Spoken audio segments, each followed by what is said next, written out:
Pernahkah Anda mendengar istilah Londo Ireng? Belakangan ini, istilah tersebut kembali menjadi perbincangan publik. Telah disebut oleh Presiden Prabowo Subianto dalam sebuah pidato. Namun sebenarnya, istilah ini bukanlah istilah baru.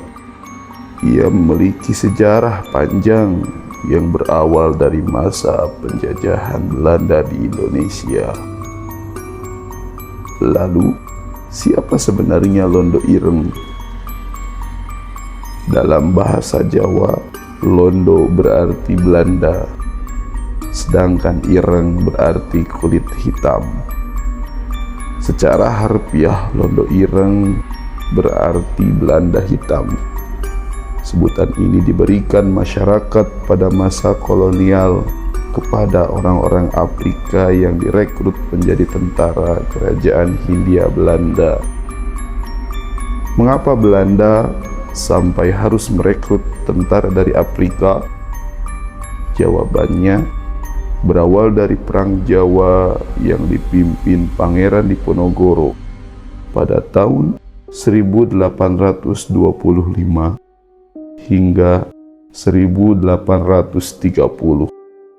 Perang besar tersebut membuat Belanda mengalami kerugian besar. Ribuan tentaranya tewas dan keuangan pemerintahan kolonial terkuras. Untuk menambah kekuatan militernya, Belanda kemudian merekrut prajurit dari Afrika, khususnya dari wilayah yang kini menjadi Ghana. Mereka dipilih karena dianggap lebih mampu beradaptasi dengan iklim tropis dibanding tentara Eropa. Sejak tahun 1831 hingga 1870, ribuan orang Afrika didatangkan ke Hindia Belanda.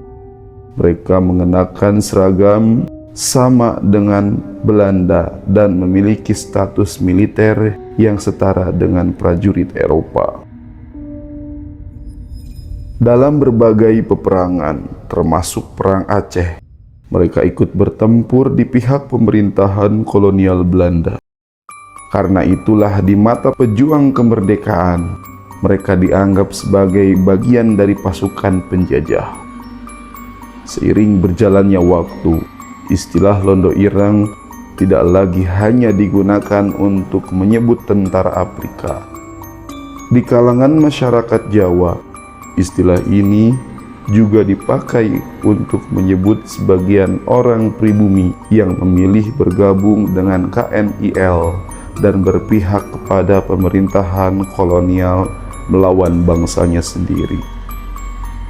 Disinilah makna istilah tersebut mulai berkembang. Bukan lagi sekedar menggunakan warna kulit atau asal-usul seseorang, tapi menjadi simbol bagi orang yang dianggap berpihak pada kekuatan asing ketika bangsanya sendiri sedang berjuang. Lalu, mengapa istilah yang berasal dari masa penjajahan itu tiba-tiba kembali ramai dibicarakan di Indonesia saat ini? Itulah yang akan kita bahas pada bagian berikutnya.